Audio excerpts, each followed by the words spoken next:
Welcome to T News 9 channel. Today, we're diving into Chapter 6 of the novel Love is Reborn, titled She's Doing Fine. Jack didn't hear it from Emily. He heard it from everyone else. A coworker casually mentioned she's doing really well. Then someone else chimed in. I ran into her yesterday. She looked great.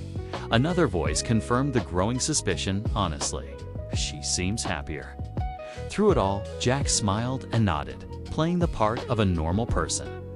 I'm glad, he'd say. The words sounding right, but the feeling was all wrong. It was a hollow echo in his chest. That night, the silence of his apartment was deafening. Jack sat alone on the couch, his thumb mindlessly scrolling through his phone, not really looking for anything at all. He stopped abruptly on an old photo. It was Emily, caught mid-laugh. Her head was thrown back, eyes squeezed shut in pure joy. He remembered that exact moment. She was laughing at something stupid he had said. The joke itself was long forgotten, but he vividly remembered thinking, I should remember this forever. Now, that memory felt like a punishment, a sharp reminder of what was lost. He locked his phone and let his head fall back against the couch cushions. The thought kept replaying in his mind. If Emily was doing just fine without him, then what did that say about him? What was his role in her life, really? Just then, Max, their dog, jumped onto the couch and curled up right beside him. For the first time since Emily left, Max didn't wait by the door for her to come home. A weak smile touched Jack's lips. Guess she trained you too well, he whispered to the dog. But the smile quickly faded. Jack realized what he was feeling wasn't just jealousy. It was fear. A deep, unsettling fear. Because if Emily didn't need him anymore, if she was truly happier on her own, then simply wanting her back wasn't going to be enough. He understood with stark clarity that to have any hope of winning her back, he would have to become someone better. Not just for her, but for himself. The journey of change was just beginning. Chapter 7, titled The Box He Never Opened. Let's see what's next for Jack. Saturday morning was quiet, too quiet. Jack decided to clean the apartment, not because it was messy, but because he desperately needed something to do with his hands, something to occupy the restless energy thrumming just beneath his skin. He pulled open the hallway closet, the familiar creak echoing in the silence. Inside were the usual things, coats for winters past, old shoes he should have thrown out ages ago, and a cardboard box, just a simple cardboard box. Written on the side, in a looping familiar script, were two words, winter stuff, Emily's handwriting. The sight of it made his breath catch. Jack found himself staring at the box for longer than necessary, his mind a blank slate. He hadn't touched it, hadn't even looked at it, since she'd left. With a deep breath, he pulled it from the shelf and set it on the floor. His hands hesitated for a moment before he finally lifted the lid. Inside, a wave of memories hit him. A collection of scarves, soft and colorful, gloves, worn and loved. And there, right on top, was a knitted hat Emily had insisted on buying for him because she said it looked like him. He could almost hear her laughing. Buried at the very bottom, beneath the winter layers, was a photo album. He hadn't seen this in years. Jack sank to the floor, the roughness of the carpet a stark contrast to the smooth cover of the album in his hands. He opened it slowly, as if the pages were fragile treasures. The first photo was of Emily, fast asleep on the couch, her face peaceful. Then another, Emily holding their cat, Max, cradling him like a baby, a playful pout on her face. Next, Emily wearing his oversized jacket, smiling a radiant smile that made it seem like she belonged there, right in that moment, forever. He turned the page, and then he stopped. One photo held him captive. It was Emily, standing in the doorway, bundled up in his favorite oversized hoodie. She was looking straight at the camera, her eyes sparkling, a look of pure happiness and comfort on her face. She looked like she was home. The memory of that day came rushing back to Jack with piercing clarity. He remembered standing there, phone in hand, looking at her and thinking, this is it.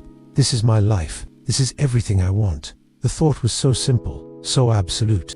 He carefully closed the album. The silence of the apartment pressed in on him again, but now it felt different. It felt emptier.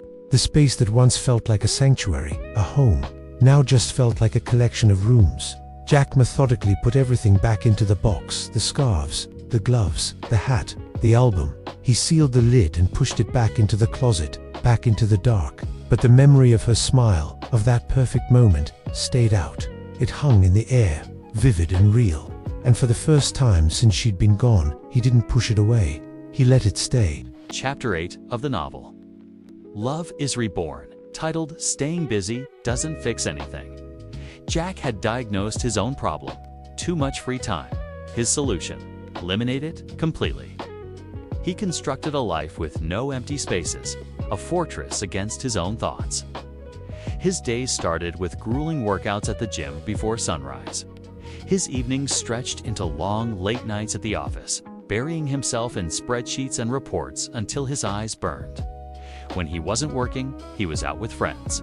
He'd nod along to conversations, a drink in his hand, but the words just washed over him. He was present in body, but his mind was a million miles away. His calendar became a wall-to-wall masterpiece of distraction. Every slot was filled, every hour accounted for. But his head was still empty, and in that emptiness, memories thrived. The quiet moments were the worst. They were ambushes.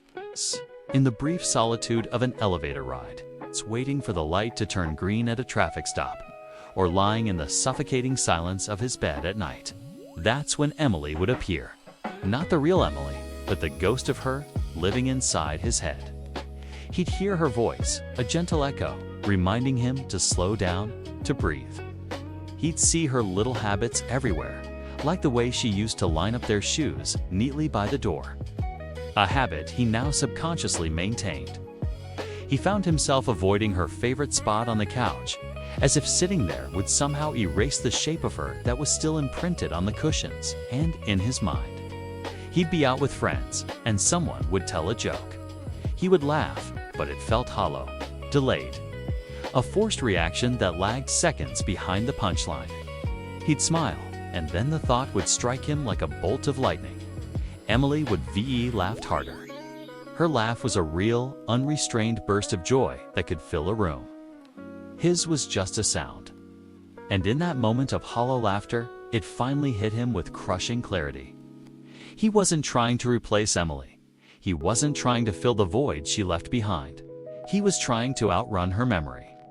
He was sprinting through life, hoping to leave her ghost in the dust. But it was a fool's errand, because no matter how fast he ran, no matter how busy he kept himself, she was always right there, patiently waiting for him in the silence. Chapter 9 of the novel, Love is Reborn, titled Running into Her. It all happened at the grocery store.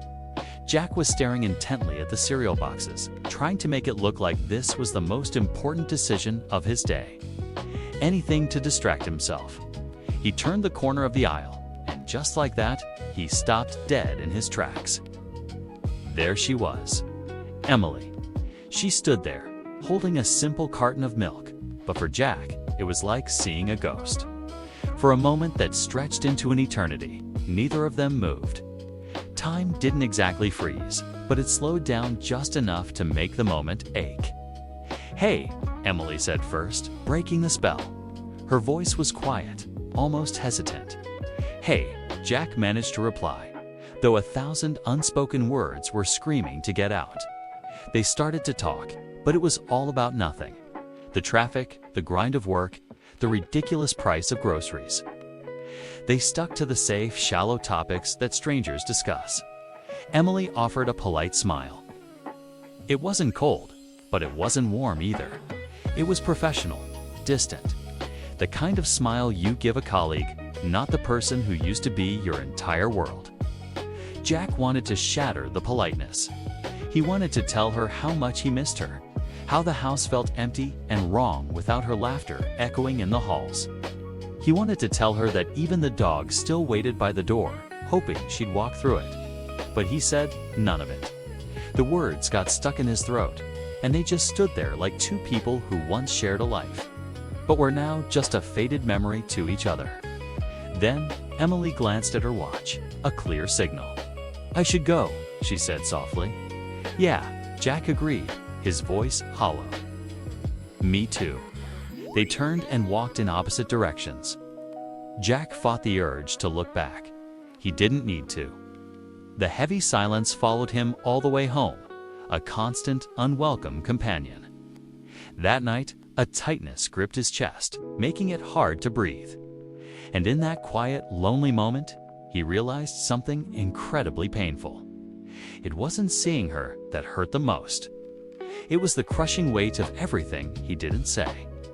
Chapter 10 of Love is Reborn, titled The Message He Didn't Send. If you thought the drama was over, you're in for a surprise. That night, sleep was a stranger to Jack. He found himself trapped in a loop, replaying every single moment from the grocery store. Her voice, her smile, the way she looked at him, and all the things he almost said. Almost, that one word hung heavy in the air, filled with regret and missed chances. He found himself at the kitchen table, the glow of his laptop illuminating his tired face. A new message window was open. He started typing. Emily. The cursor blinked. He deleted it. Too simple, too direct. He tried again. I've been thinking a lot. Nope, too vague. He leaned back, running his hands over his face in frustration. He realized this wasn't about crafting the perfect, poetic sentence. This was about finally telling the truth. His truth. Taking a deep breath, Jack started again, this time with a raw honesty he hadn't allowed himself before. I know I failed you in ways I didn't see at the time. He paused, letting the words sink in. For the first time, there was no defensiveness, no urge to make excuses or explain his actions. There was only a profound sense of responsibility, a weight he had been avoiding for far too long. The words started to flow. He wrote about the suffocating silence that had filled their home, a silence he had once mistaken for peace. He wrote about the house feeling empty, just a collection of rooms without her in it. He confessed how being busy meant absolutely nothing when she was unthere to share his life with. He poured out his heart, every feeling, every regret, onto the screen. But he didn't hit send. Not yet. He closed the laptop. Something fundamental had shifted inside him. He wasn't writing this message to get a response, or to make himself feel better, or even to win her back in that moment. He was writing it because he finally wanted to be better. For her, yes, but also for himself. And that single thought terrified him. Because wanting to change, truly wanting to be a better man, it meant one thing and one thing only. He wasn't done fighting for her, not by a long shot. The battle for their love had just begun. What do you think Jack should do? Should he send the message? Let me know your thoughts in the comments below. Thanks for watching, and don't forget to subscribe for more from Love is Reborn. See you next time.